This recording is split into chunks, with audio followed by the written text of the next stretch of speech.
hacer una barajita repetida porque aquí es menos caballero que caballero. Bueno, todos han leído, pero ¿quiénes han leído dos veces? ¿Han leído dos veces? ¿Tú has leído dos veces? Sí, como un extraordinario. Como el Ignacio.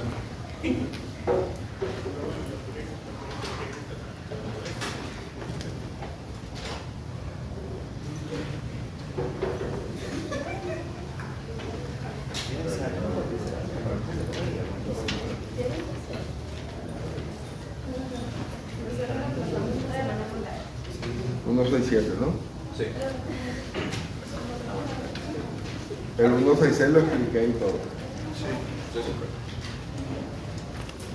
Artículo 167. Son ingresos de los estados. 1. Los procedentes de su patrimonio y de la administración de sus bienes. 2. Las tasas por el uso de sus bienes y servicios, multas y sanciones, y las que sean atribuidas. 3. El producto de lo recaudado por concepto de venta de especies fiscales. Fíjense, ahí vamos a detenernos para hacer un breve comentario. El primero de ellos es que el artículo 167 es la norma relativa a la atribución de ingresos de las entidades federales. No tenemos una norma similar a esa en el Poder Público Nacional ni en el Poder Público Municipal, solo en el Poder Público Estatal. ¿A qué se debe que solo lo tengamos en el Poder Público Estatal? Porque la autonomía fiscal de los estados es mucho más reducida que la que tiene la República y la que tienen los municipios, razón por la cual el constituyente delimita cuál es el ámbito de las entidades federales estatales en cuanto a la recaudación de ingresos. El numeral 1 establece que las procedentes de su patrimonio y de la administración de sus bienes, todos los bienes muebles e inmuebles que posea, en este caso concreto, la entidad federal, así como los frutos que le pueda arrojar producto del arrendamiento o aprovechamiento de los mismos. También los frutos que pueden arrojar frutos civiles de colocaciones, por ejemplo, en dinero, intereses, en cuentas bancarias, administración, inversión, por ejemplo, en bienes valores, en una bolsa de valores, ¿no? Sería un producto de ingresos en la entidad. Tasas, estamos hablando acá de la capacidad tributaria, tasas por el uso de bienes y servicios, multas y sanciones, las que les sean atribuidas. Bienes y servicios sería el caso típico de una tasa de bienes y servicios, sería la de los peajes, ¿no? Que el peaje es un ingreso al tesoro estatal. También las multas que imponen, por ejemplo, las policías estatales, o la que impone por la Contraloría del Estado a un funcionario o a un particular que haya infringido las leyes relativas a las contrataciones públicas, por ejemplo, ¿no? Todas esas sanciones son un ingreso a la administración pública, a la hacienda pública estatal. Y en tercer lugar tenemos el producto recaudado por concepto de la venta de especies fiscales. Ya vimos en su oportunidad como el caso del papel sellado, los timbres, las estampillas son una atribución exclusiva y excluyente del poder público estatal. A eso se refiere, lo recaudado por concepto de venta de especies fiscales, papel sellado, timbre y estampillas. 4. Los recursos que le correspondan por concepto de situado constitucional. El situado es una partida equivalente a un máximo del 20% del total de los ingresos ordinarios estimados anualmente por el Fisco Nacional, la cual se distribuirá entre los estados y el Distrito Capital en la forma siguiente: un 30% de dicho porcentaje por partes iguales y el 70% restante en porción a la población de cada una de dichas En entidades. proporción. En proporción. Escuché en porción. No, en proporción a la población de cada una de dichas entidades. En cada ejercicio fiscal, los estados destinarán a la inversión un mínimo del 50% del monto que les corresponda por concepto de situado. A los municipios de cada estado les corresponderá en cada ejercicio fiscal una participación no menor del 20% del situado y de los demás ingresos ordinarios del respectivo estado. En caso de variaciones de los ingresos del fisco nacional que impongan una modificación del presupuesto nacional, se efectuará un reajuste proporcional del situado. La ley establecerá los principios, normas y procedimientos que propendan a garantizar el uso correcto y eficiente de los recursos provenientes del situado constitucional y de la participación municipal del mismo. Perfecto. Fíjense, aquí vamos a detenernos porque esto es uno de los casos, digamos, emblemáticos que suele ser un resbaladero común del estudiantado, el situado constitucional. De grata recordación, ¿verdad, César Alfredo? El situado constitucional es, como bien lo indica el numeral 4 del artículo 167, una partida presupuestaria. El origen se remonta a los tiempos del régimen del benemérito Juan Vicente Gómez. Una de las, aparte de acabar desde el punto de vista con la fuerza militar, con el caudillismo, que era uno de los males endémicos de la Venezuela de la mayor parte del siglo XIX, llevó a la expresión histórica del general Antonio Guzmán Blanco, que Venezuela era como un cuero seco, porque lo pisaba por un lugar y se levantaba por el otro. Esa inestabilidad política a la que hacía referencia mediante esa expresión Antonio Guzmán Blanco se debía a que después de la guerra de independencia, Venezuela, el caudillismo, ¿no?, que operaban como suerte de señores feudales en las regiones en las cuales ellos operaban, los monagas por un lado, estaba Juan Bautista Arismendi, por el otro, Juan Cristóstomo Falcón, que también tenía un área de influencia. Cualquier caudillo que se levantara, en ese caso no se trataba única y exclusivamente, al principio habían oficiales de la carrera militar, como el caso de José Tadeo Monaga, ¿no?, o de Juan Bautista Arismendi, pero había también mucho militar de montonera, ¿no? Eran simple y llanamente personas que eran hacendados, que no estaban de acuerdo con determinadas políticas públicas,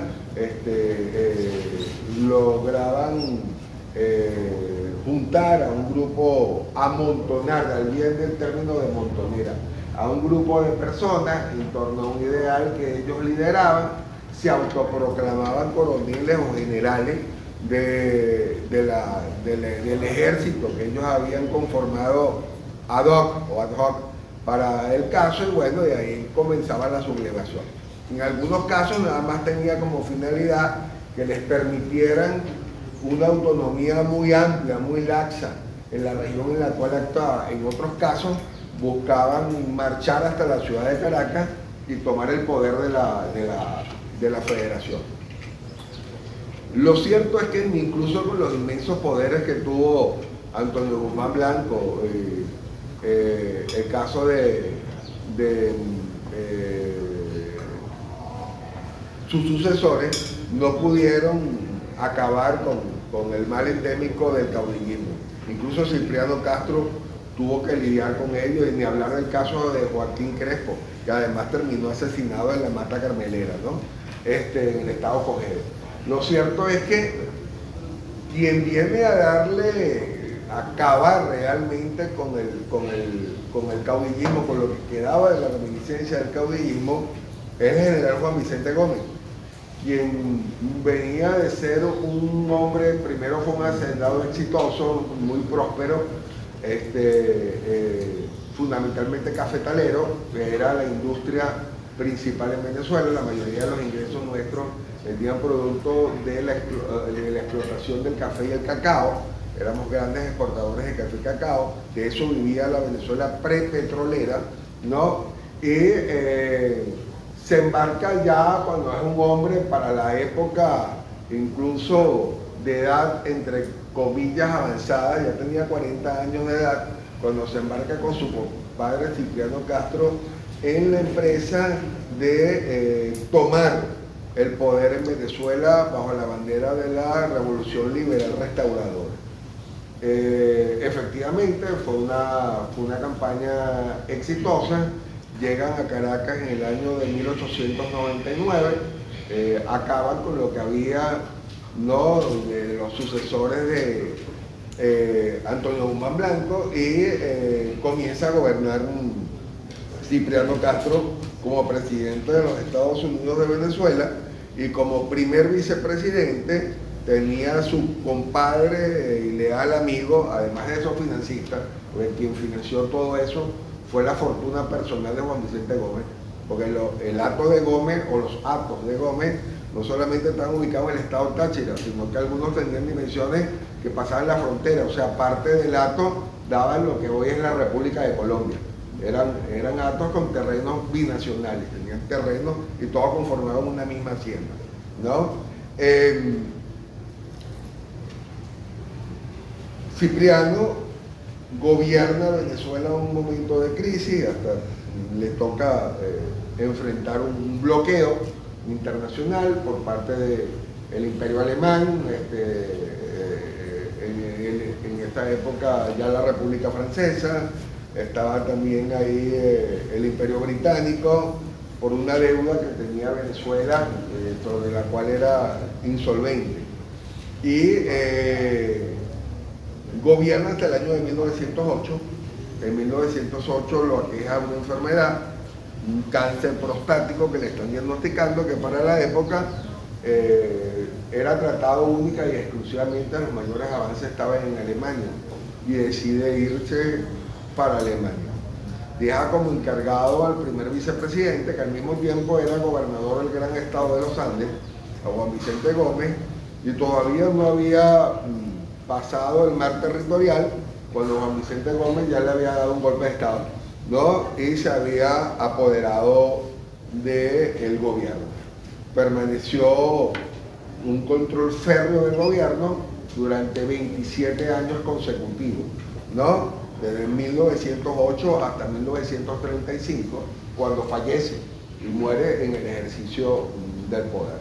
Hay otros presidentes en ese interregno, pero todos eran simple y llanamente unos títeres de Juan Vicente Gómez, intelectuales, porque Gómez se rodeó de lo mejor de la intelectualidad venezolana, individuos de número de la academia, profesores universitarios, ¿no? Era un hombre de mucha inteligencia, ciertamente no tenía instrucción, pero era un hombre de una gran inteligencia y una gran intuición política.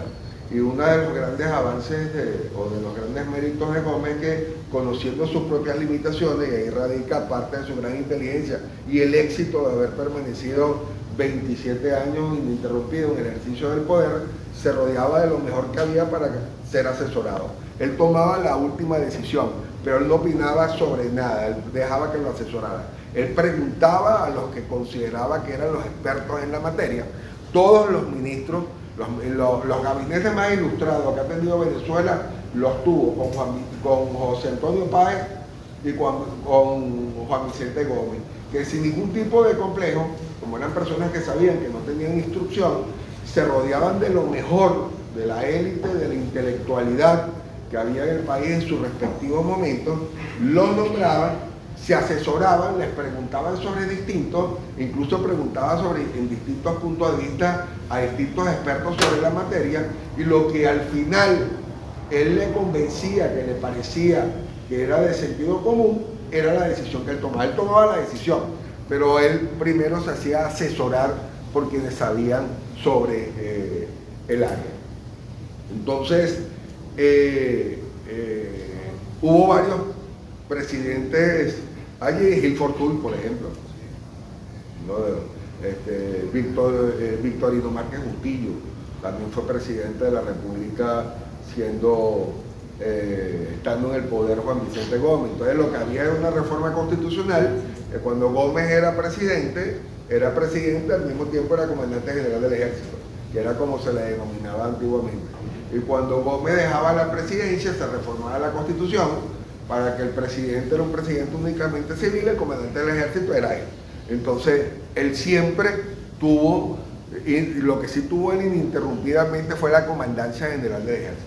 Gómez era un hombre sencillo, pero de una inteligencia muy aguda. Decía que el poder estaba donde estaba la caja de los machetes, y la caja de los machetes era el ejército. O sea, el que tenía la caja de los machetes era él tenía siempre el control del ejército. Posteriormente, unos historiadores chilenos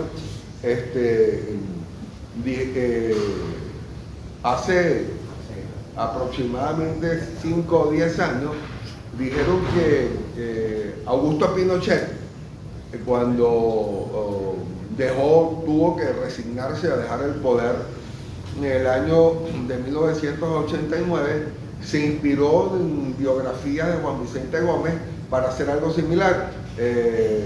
Augusto Pinochet siempre fue comandante general del ejército hasta que murió. Él dejó, en la transición, le dejó a Patricio Aylwin la presidencia, celebraron elecciones, pero él estuvo como comandante general vitalicio del ejército, ¿no?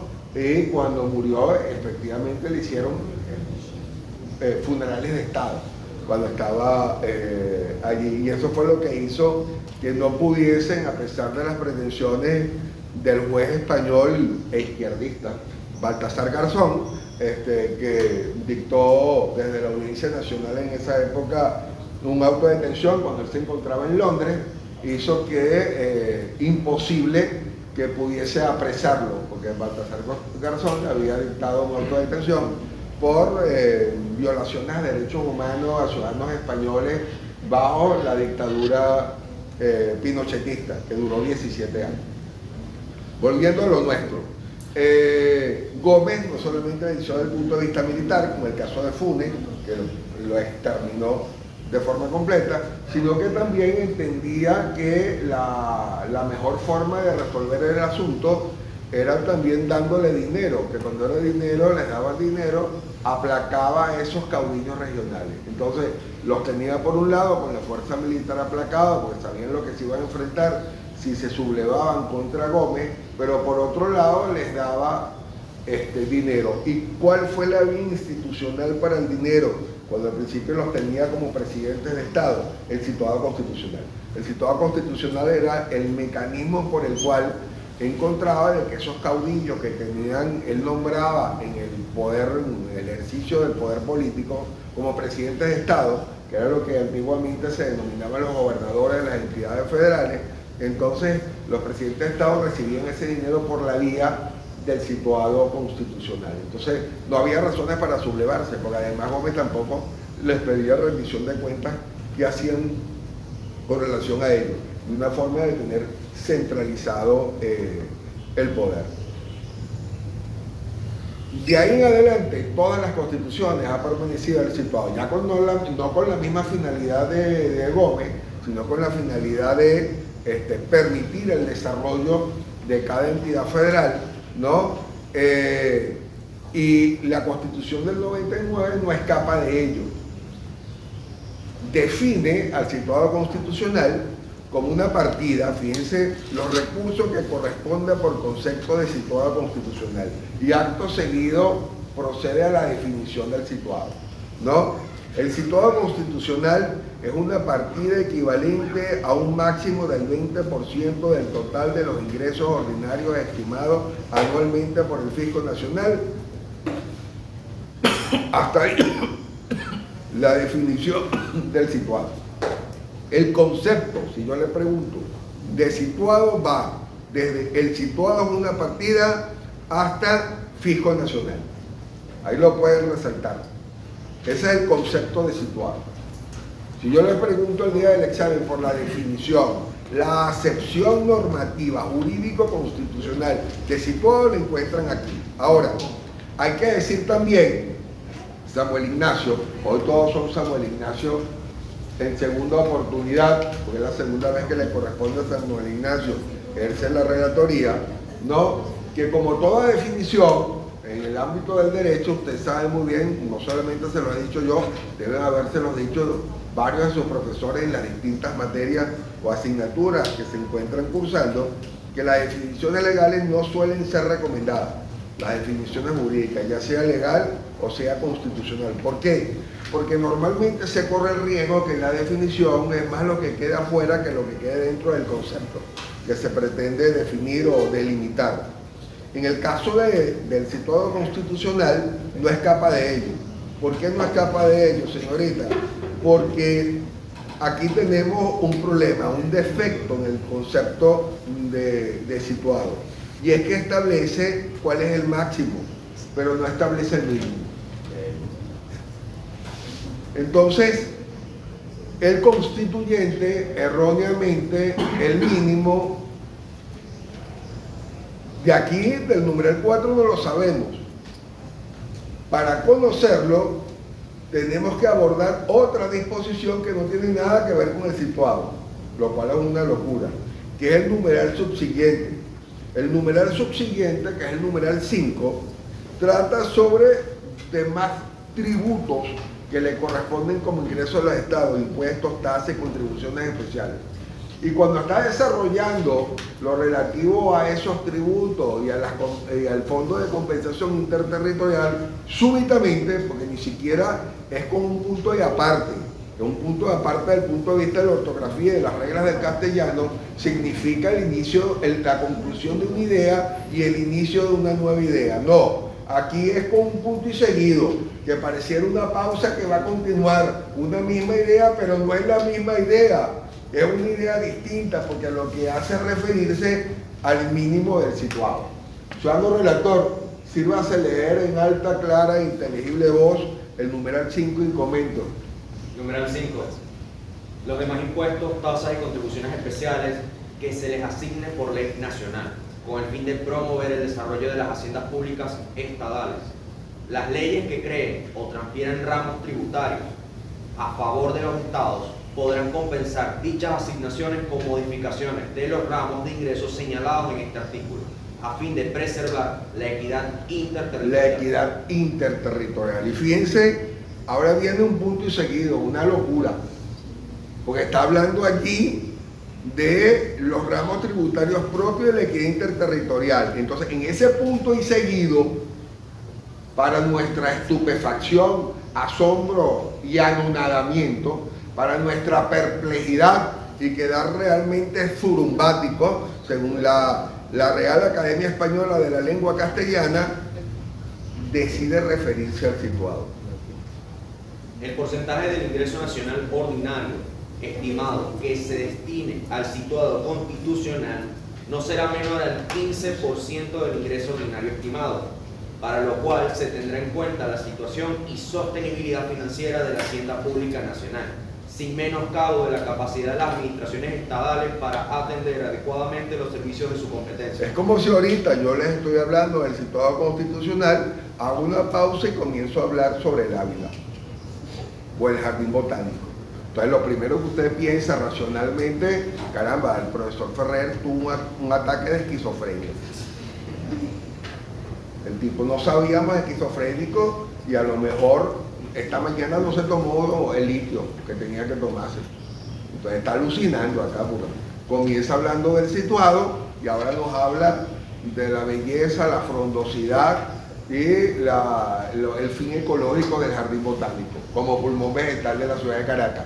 Bueno, pero ¿a quién se le ocurre? Esa misma esquizofrenia, pero diríamos esquizofrenia normativa, es la que tendríamos aquí cuando nosotros leemos lo relativo al mínimo. O sea, tenemos que ir a una disposición que no trata del situado para saber cuál es el mínimo del situado. Entonces la definición de situado, volviendo al numeral 4, tendría que ser la siguiente. Si en una revisión seria del texto constitucional, el situado debería estar definido de la siguiente forma. El situado es una partida equivalente a un mínimo del 15% y a un máximo del 20% del total de los ingresos ordinarios estimados anualmente por el Fisco Nacional. Entonces ya usted sabe cuál es la banda. Mínimo el 15%, máximo el 20%. pero no lo indica la disposición relativa al situado constitucional.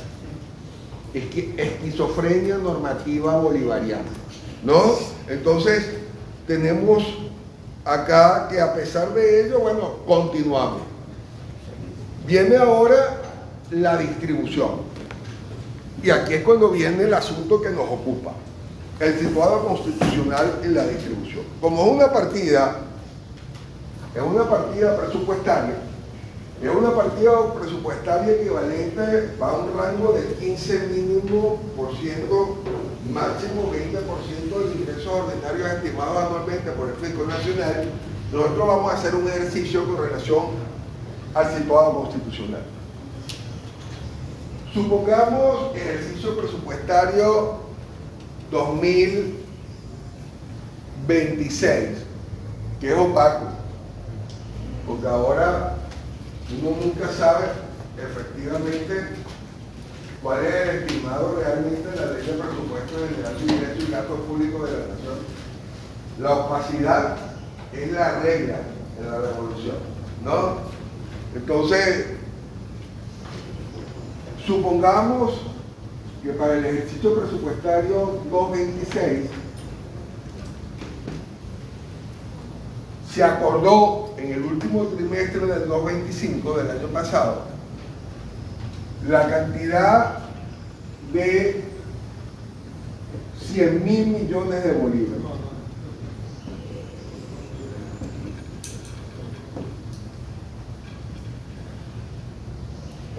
Si son 100.000 millones, que tendrían que ser más porque 100.000 millones hoy en día no es nada, hace 27 años eso era un dinero importante, hoy en día a 510, ya está, 505. ¿Está el dólar? 517, caramba, qué ingenuidad la mía creyendo que está en 510. Gracias por sacarme de mi fantasía. Menos mal que no dijo que estaba 5 euros. 193 millones. Serían 193 millones de dólares. Obviamente no paga absolutamente 193 millones de dólares. Entonces, obviamente eso no, ningún estado funciona con 190, bueno, Mónaco, pero esto no es Mónaco ni es San Marino tampoco. Entonces, pero vamos a hacerlo manejable, porque si no lo hacemos manejable, bueno, no van a poder ustedes con el cuaderno. 100.000 millones de bolívares. A estos 100.000 millones de bolívares nosotros tenemos que multiplicarlo por 20%, que es el máximo. Bote esta basura que no sirve para nada.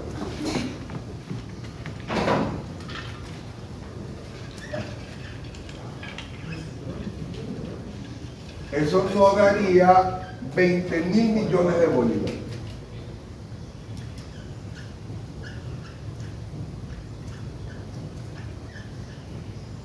Entonces, el situado constitucional 226 sería igual a 20.000 millones de bolívares.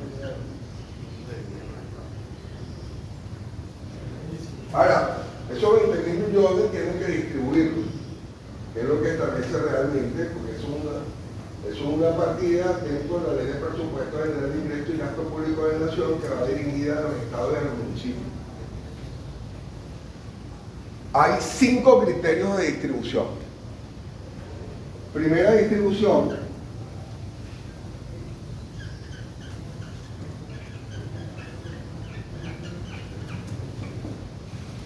tiene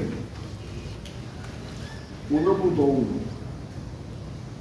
Establece el constituyente que el 30% de ese situado se reparte en partes iguales entre las entidades federales y el 70% atendiendo a la población. Vamos de lo sencillo a lo complejo, Samuel Ignacio. Entonces, 30% partes iguales. Esto sería, voy a hacer este ejercicio como si no estuviese en la primera universidad del país como estudiantes, que me siento orgulloso, no de ellos, sino como si estuviera dando clase en la bolivariana, como para gorilas chiquitos, paso por paso, como si estuviera en la Católica Santa Rosa. Y cuando concluyan, ustedes van a tener todo el esquema que van a ir, para que entiendan de dónde sale cada uno de los criterios y cada una de las cantidades que se van a manejar. ¿Me he explicado con claridad? Sí, profesor. 20.000 millones no vamos a inferir, como dicen los matemáticos, por, fíjense, 30% es igual a 6.000 millones de bolívares, ¿cierto? Sí.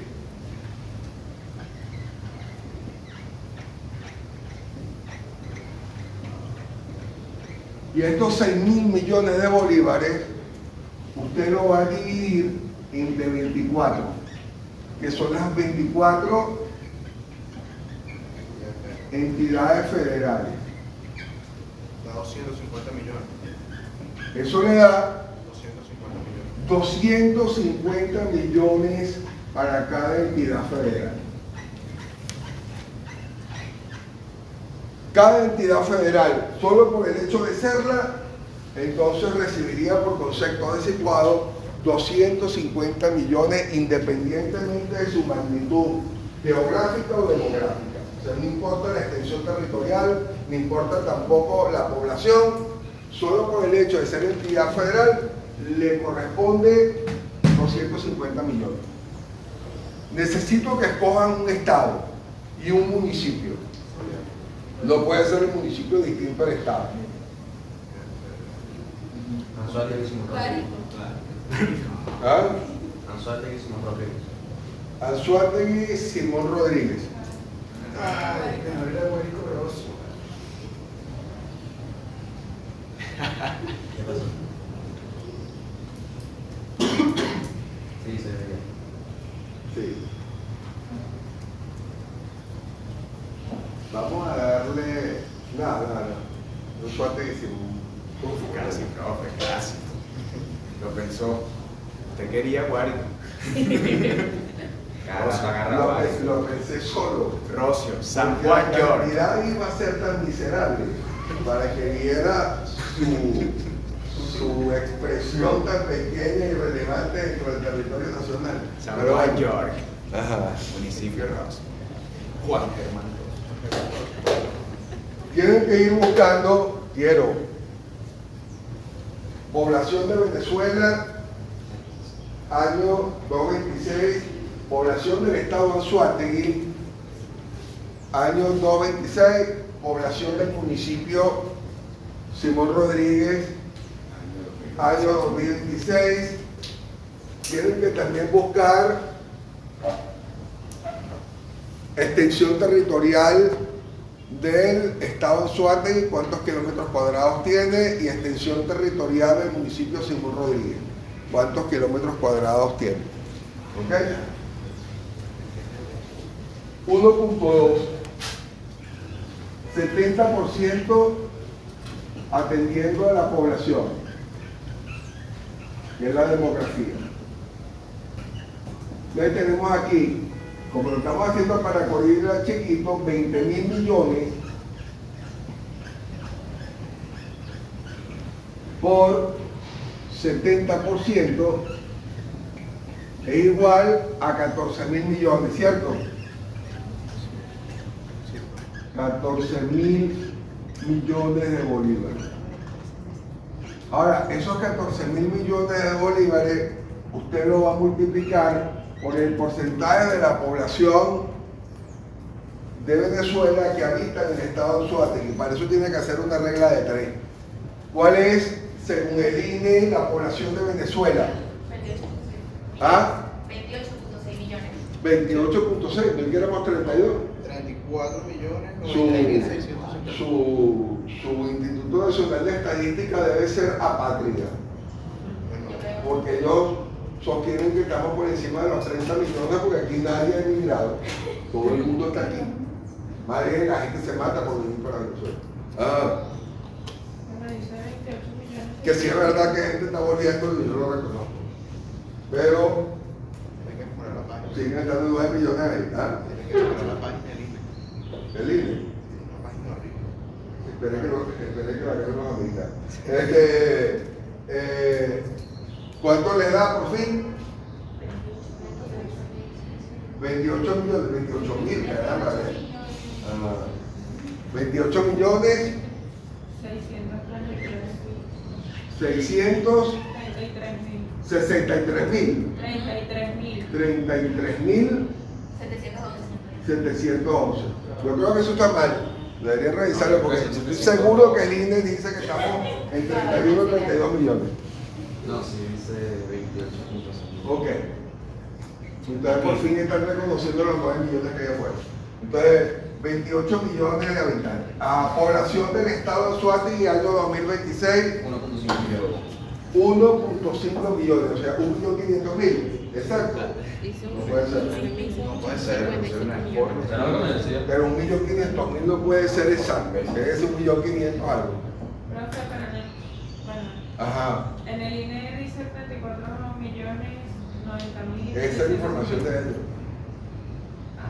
Pero dice 2026. No dice Usted lo buscó en la página oficial del INE. Profe, ellos El censo.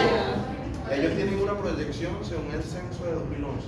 Claro, porque obvio, no han hecho censo más nunca. Pero es una proyección de Pero 34. es que en el censo normalmente son proyecciones. ¿Ah? Dice población proyectada. Ajá, no, 2024, no, Sí, 2026. ¿Para qué es una proyección? No la tienen de Y para 2024, 32 millones. 34 millones, 34 millones, ¿de dónde 90.650. sacan 38? ¿De No, qué dice página? no. Del Pero INE. ninguna. Ah, no, carga, pero de usted sí era del INE, ¿no? Vamos a ver, de 34 millones, 90.650. 34 millones, 90.000, 650. 650 habitantes. Ok. Volvemos a la fantasía bolivariana de que estamos completos aquí. Ok, ¿cuánto le daría al Anzoátegui? Los que están ya en la página. Lo más reciente que tengan. Si esta es la data 2024, bueno, tienen que buscar data 2024, 2025 o la actual 2026.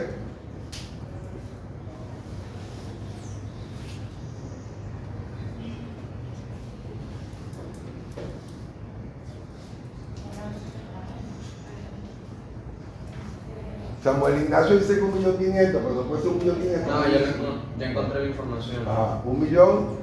890. Caramba, pero ya se le busca. Estoy leyendo aquí.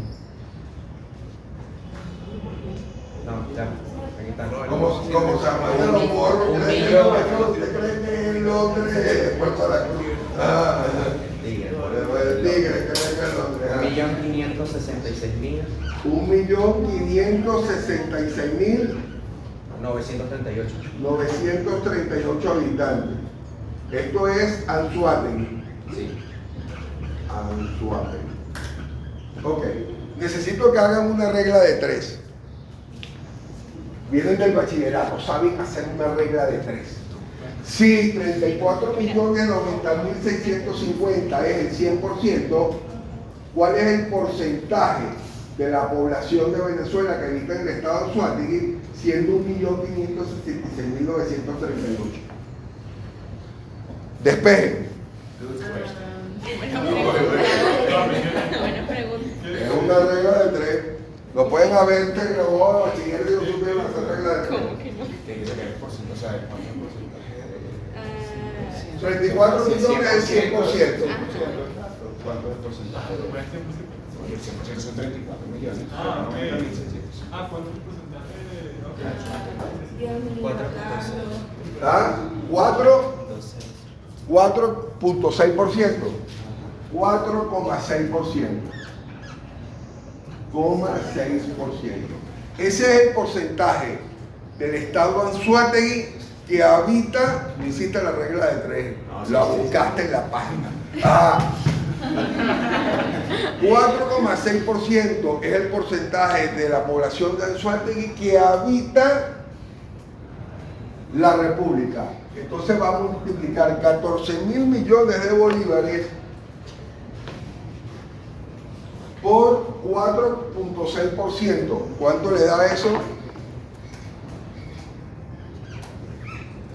644 millones. 644 millones de bolívares. 1.3 total situado constitucional Anzoátegui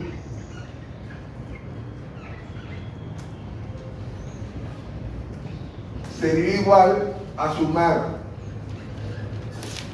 250 millones de bolívares más 644 millones de bolívares.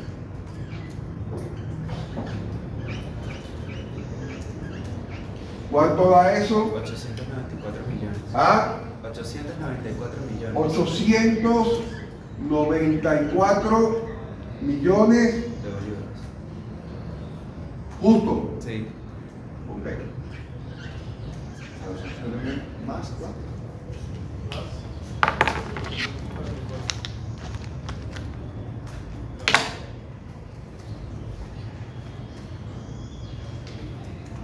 Segunda distribución.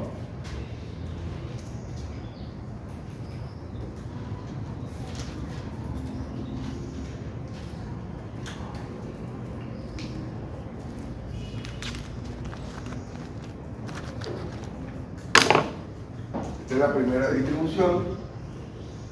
Esta es la segunda distribución. En la segunda distribución, atendiendo la Constitución, usted va a distribuir estos 894 millones de bolívares que le corresponde al Estado de Anzoátegui por situado constitucional de la siguiente forma. No menos del 50% va dirigido al gasto de inversión.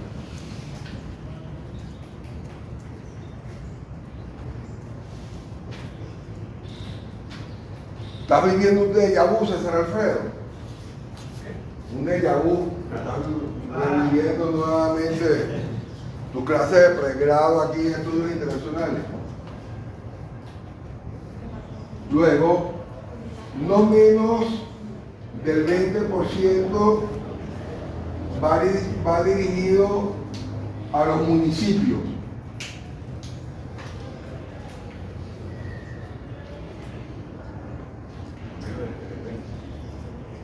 Y finalmente, no más del 30% va a tener que ser orientado al gasto corriente.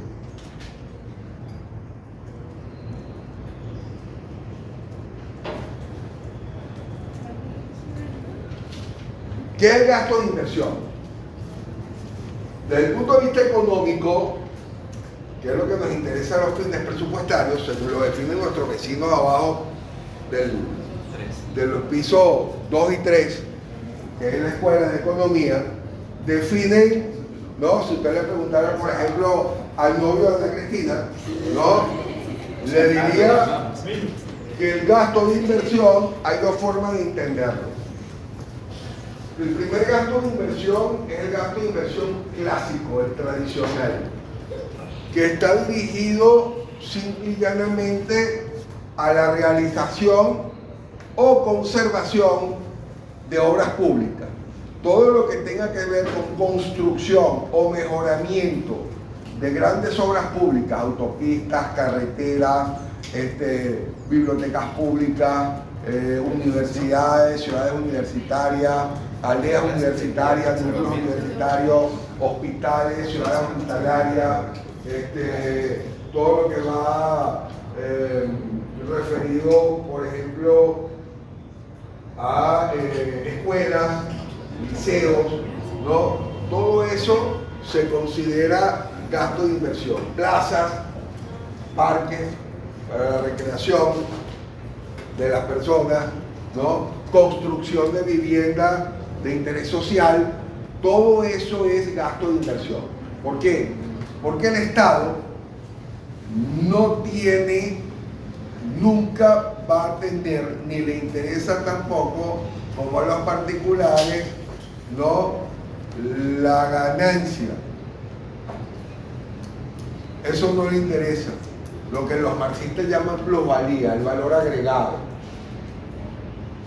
El Estado encuentra satisfacción o debe encontrar satisfacción en el bienestar de la calidad de vida de los ciudadanos, teóricamente. Entonces, no menos del 50% va dirigido a lo que sería gasto de inversión. Aquí tendríamos entonces 894 millones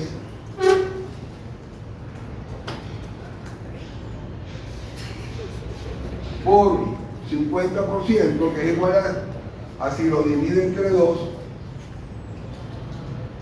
¿cuánto le da?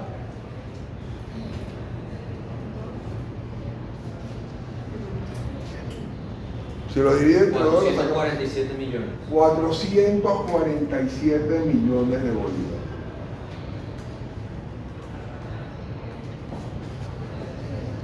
Esto sería lo que de estos 894 iría dirigido mínimo al gasto de inversión. Puede ser más del 50%, más de la mitad, pero nunca menos de la mitad. Luego, 2.2, no menos del 20% dirigido a los municipios. Volvemos.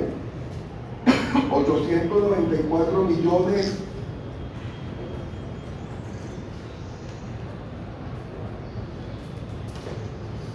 por 20%, 178.800. ¿cuánto le da? 178 millones 178 millones 800 mil. Eso sería el porcentaje del Sistema Constitucional de Anzoátegui que iría dirigido a sus municipios, porque también tienen que buscar el número de municipios en que se divide político-territorialmente el Estado de Anzoátegui. Y Dios libre a un nativo que no sepa cuando lo pregunte. Ajá. Profe, Si finalmente el gasto corriente. una pregunta antes de los municipios. La Constitución especifica no menor del 20%, pero puede ser mayor al 20%. Y en dado Puede caso ser que mayor al determine- 20%. ¿Y que lo determina? Este es el mínimo. Puede ser mayor al 20%, ¿Y perfectamente. que determina que sea mayor o no? La ley de presupuesto. La ley de presupuesto. La ley de presupuesto de la entidad federal. ¿Ok? Porque le da el margen. Lo que sucede es que se aumenta el gasto corriente, el gasto de inversión o el gasto de los municipios. La única partida que sufre va siempre en detrimento del gasto corriente.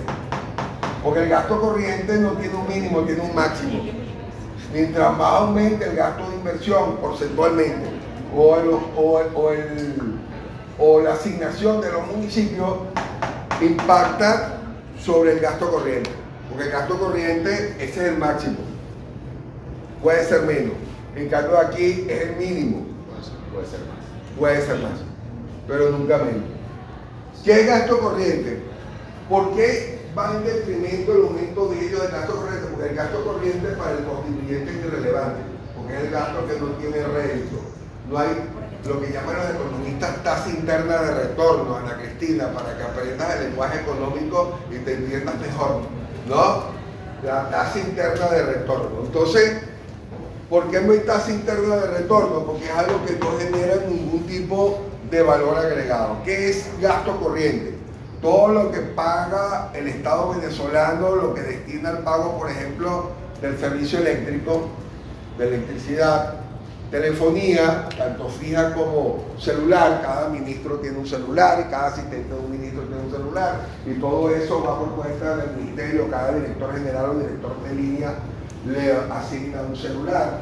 Todo lo que es el gasto dirigido, por ejemplo, a papelería, todo lo que es la papelería, fotocopia, impresora, tóner, material de oficina, bolígrafo, sacagrapa, perforadores, carpetas, todo lo que tiene que ver con tarjetas de presentación, que ya casi nadie las usa, pero los ministros y los viceministros les encanta una tarjeta de presentación, además que esté en relieve y bordada en ¿cómo se llama? En dorado, ¿verdad que sí? César Alfredo.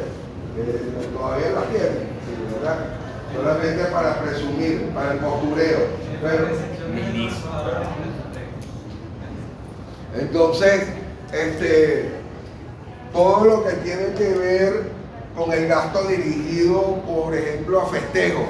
El ministerio, por ejemplo, lo que destinan a fiestas como el Día de la Secretaria, el Día de la Madre, el día, los campamentos vacacionales para los hijos de los empleados del ministerio, del Instituto Autónomo, todo lo que está dirigido, por ejemplo, gastos, sueldos y salarios, toda la 401 está aquí, gasto corriente, ¿no? Todo lo que está dirigido a la adquisición, por ejemplo, de material de oficina, de escritorio, de sillas, mesas, todo ello es gasto corriente. Entonces, el gasto corriente sería 894 millones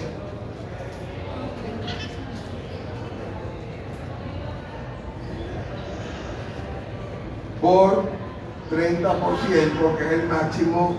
¿Cuánto nos daría? 268, 78, 78.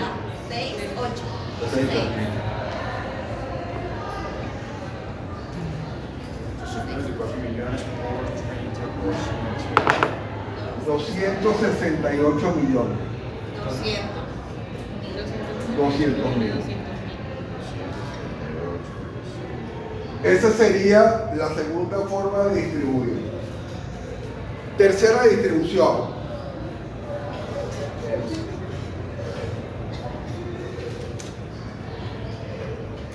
Plata rinde. Pero, o sea, no le alcanza para en este caso no. ¿Ah? O sea, que en la realidad eso no No, alcanza no, para. pero que esa plata rinde.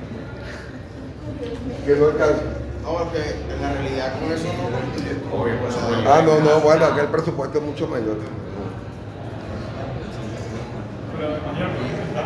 La tercera distribución, fíjense, 50%. va relacionado con lo que es propiamente lo que va dirigido para los municipios. Establece el 168, el numeral 4 del 164 lo siguiente. Vuelva a leer por favor lo de la distribución para poder cerciorarnos que vamos conforme a la Constitución, Samuel Ignacio. Después de la definición, la cual se distribuirá, es la primera distribución, La cual se distribuirá entre los estados y el distrito capital en la forma siguiente: un 30% aquí está 30%, de dicho porcentaje por partes iguales. partes iguales, aquí está, lo dividimos, sacamos el 30% y luego lo dividimos entre 24, nos dio. Y el 70% restante en proporción a la población de cada una de dichas entidades. Tomamos entonces lo que corresponde a situado, lo multiplicamos por el porcentaje que corresponde a la población, 70%, nos dio 14.000 millones, luego buscamos cuál es la proporción de la población de Anzoátegui, o mejor dicho, la proporción de la población de Venezuela que habita en el estado de Anzoátegui, nos dio, haciendo la regla de 3, 4,6%, y ese se multiplicó 14.000 millones por 4,6, y el 4,6% de 14.000 son 644 millones. Totalizamos 250 que le corresponden partes iguales, más 644 que le corresponde por población, 894 millones. Luego, segunda distribución. En cada ejercicio fiscal, los estados destinarán a la inversión un mínimo del 50%. Mínimo 50%, no menos del 50% gasto de inversión. Del 894 por 50% nos dio este monto. del monto que les corresponda por concepto de situado.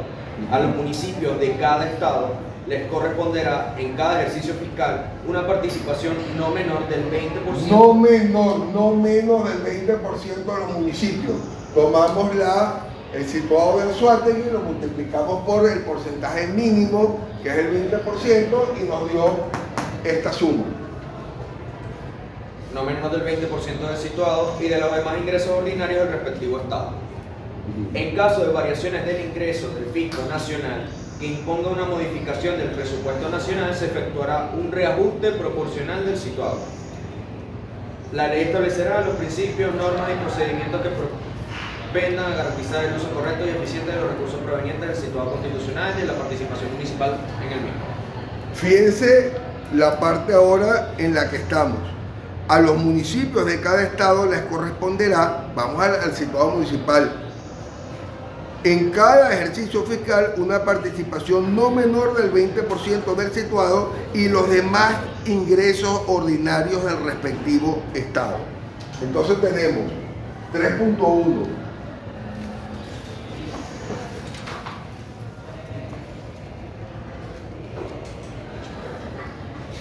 Asignación, municipios, situado constitucional en Anzoátegui,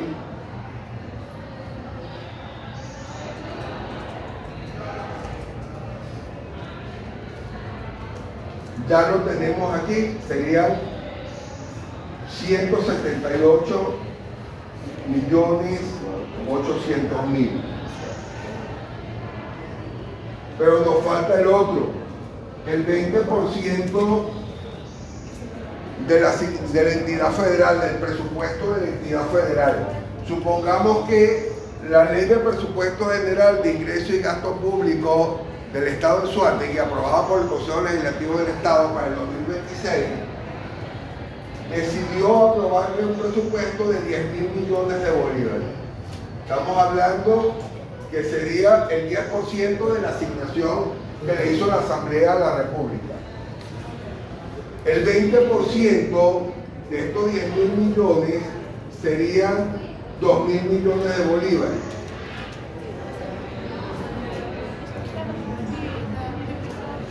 Entonces tendría 3.2, 20% de ingresos ordinarios del Estado de Anzoátegui,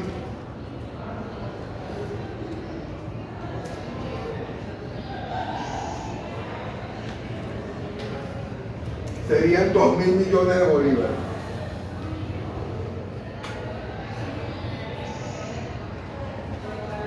Total,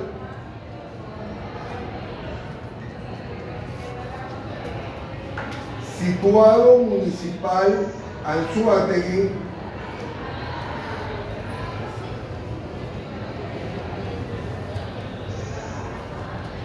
sería 178 millones de bolívares.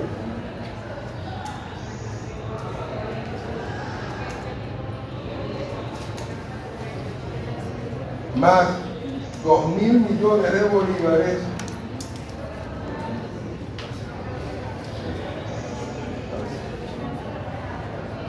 nos da igual a 2.178 millones de bolívares.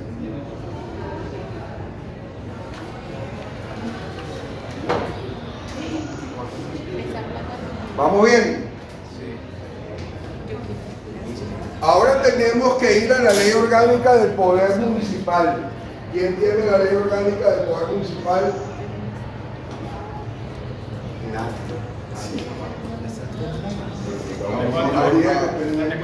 Apenas el 90. Ley orgánica del Poder Municipal. Descentralización de los consejos Y del Poder Municipal. No me escuchan. Sí, lo escuché. He hablado en el mar. Descargué las leyes y se las pasé al grupo, por eso sé que no está esa. 1.000 millones más cuánto. El artículo Igual a.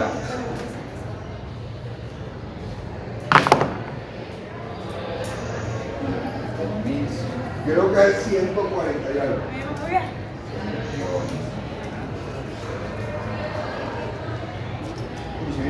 Iríamos a la cuarta distribución. 144.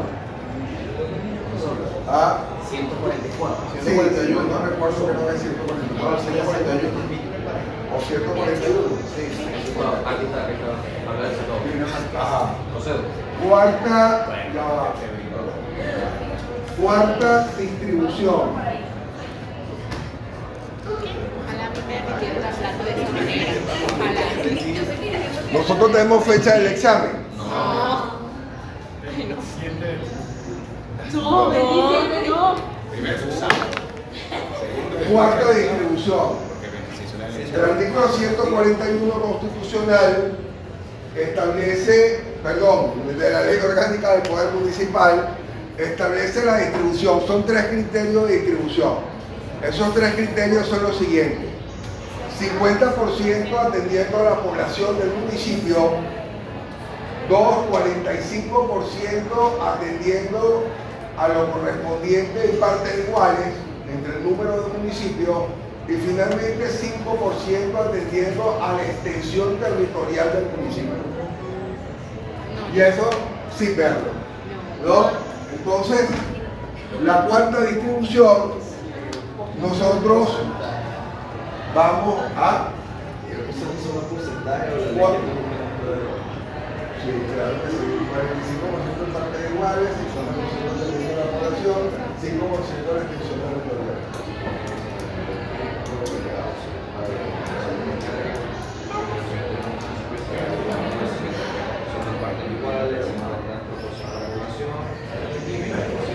No, amiga, ahorita también no existe en el tiempo. 5%.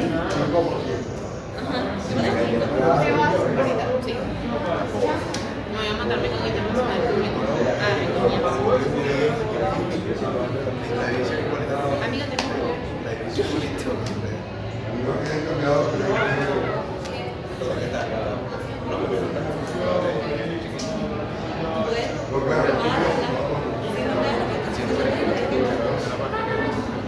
Los ingresos de los municipios.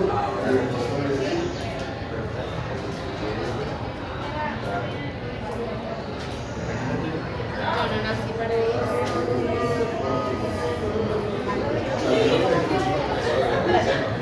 Miren, yo no para eso.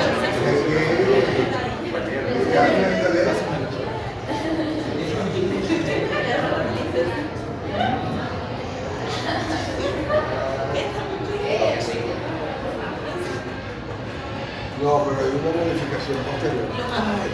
Una más reciente. Creo que la ley orgánica del Poder Municipal tiene una más reciente.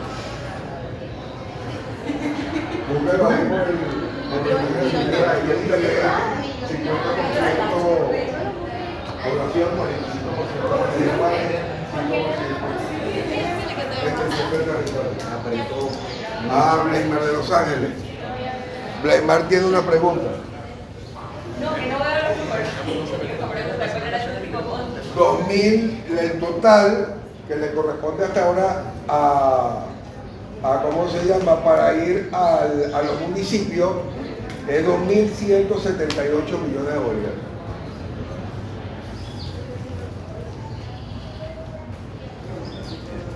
¿Por qué 2.000? Porque 2.000 es el 20% de los 10.000 millones de la Ley de Presupuesto General de Ya lo encontré. ¿Ya lo encontró? Es que no puede haber cambiado, aunque la revolución suele cambiar las cosas. No. Buen día, profesor. Buen día, profesor. Profesor Héctor Constitucional de acá. Ahora, 139. Queda una periquera, el profesor Fernando no puede dar Lo clase. viste. O están aquí agolpados. Esperen allá cuando yo aquí. Sí, ya la explicado por la Y no obediencia. Irresponsabilidad.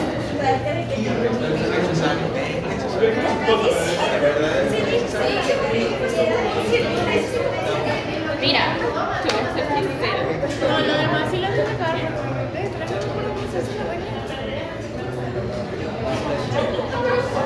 Esto es, mira, ni siquiera el sistema electoral me lo aprendí perfecto. Esto no creo que haya posibilidad de que yo entienda. Y no me puedo meter con la regla y tres. ¿Hay otra más? No. Tómale una foto. Sí, pues, ya lo hago. Ahora por todo hacer marcha, para. Dale,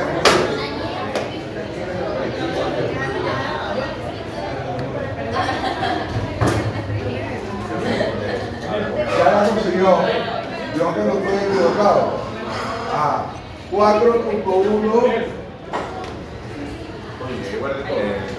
Bueno, vamos a tener que continuar porque creo que yo tengo clase con los muchachos, ustedes tienen clase, ¿no? Sí. ¿Qué tienen? ¿Qué materia relevante que no sea administrativo tienen? Romano 2. Totalmente relevante. No diga eso, Romano. Bueno, hay que recordarle todo eso como Acuerden, tómenle fotos si quieren. Tomen fotos. Lo tienen para que tengamos las mismas cantidades. Tomen fotos al pizarrón. está escrito. Y quedamos allí. Pero tómale fotos, por si acaso. Tú no sabes. Bueno, tómenle fotos. O sea, no. Este sábado en clase. Sí.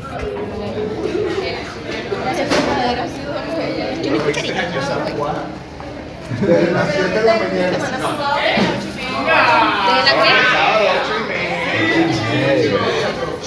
El viernes lo discutimos. Que son de la mañana. ¿Qué es eso? Si me va a dejar ir de temprano, sí. No. Ah, entonces no. Pero no he llegado.